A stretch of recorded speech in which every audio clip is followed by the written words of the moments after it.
मानव जीवन पा करके स्वच्छंद न रह करके किसी संत के आश्रय से जीवन बिताएं।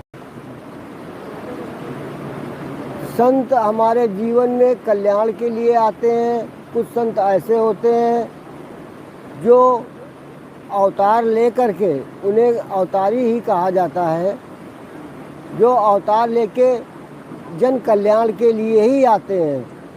कुछ संत अपना कल्याण करते हैं और मानव समाज का कल्याण करते हैं।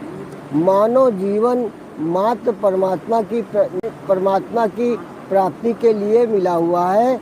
जो नित्य परमात्मा है, उस नित्य प्राप्त की प्राप्ति मानव को करनी है। तो मानव जीवन में परमात्मा की अभिव्यक्ति कर ले, यही मानव जीवन की सफलता है, और वो बिना संत सद्गुरु के संभव नहीं है। इसलिए हमें संत सद्गुरु का आश्रय लेकर के मानव जीवन को बिताना चाहिए, और व्यवहार में अध्यात्म को उतार करके, यदि आपके पास समय नहीं, आप व्यापार करते हैं, आप सर्विस करते हैं, तो आप गृहस्थ हैं, गृह कारण नाना जंजाला, तो हम आपको ये नहीं कहते कि आप 4 घंटे बैठ के माला जपें, पर अध्यात्म को व्यवहार में उतारें। आपका प्रत्येक कार्य भक्तिमय हो जाए, हम सेवामय हो जाए। आप जीवन में जो कुछ भी करें वो भक्ति बन जाए।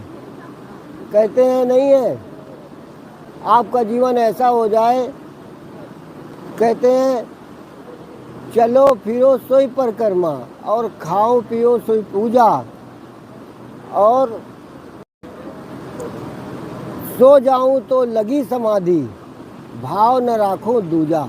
आपका मानव जीवन ऐसा हो जाए, हम चले फिरे तो वो ईश्वर की परिक्रमा हो जाए, ऐसी आपकी स्थिति होनी चाहिए। वो सद्गुरु के आश्रय से ही संभव है। हम खाएं पिए, वो जो हम खाए पिए वो ईश्वर की पूजा हो जाए। क्यों?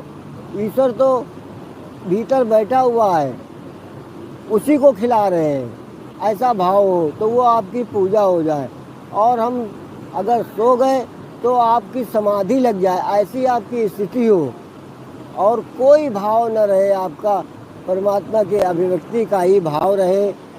इसी दृष्टि से जब आप जीवन बिताएंगे, आपका मंगलमय जीवन होगा, जीवन सफल होगा, मानव जीवन की सफलता प्राप्त हो जाएगी। मानव जीवन पा करके यदि सफलता नहीं प्राप्त की तो फिर मानव जीवन तो व्यर्थ ही गया, और ये अमूल्य जीवन है। मानव जीवन बड़े भाग्य मानुष तन पावा।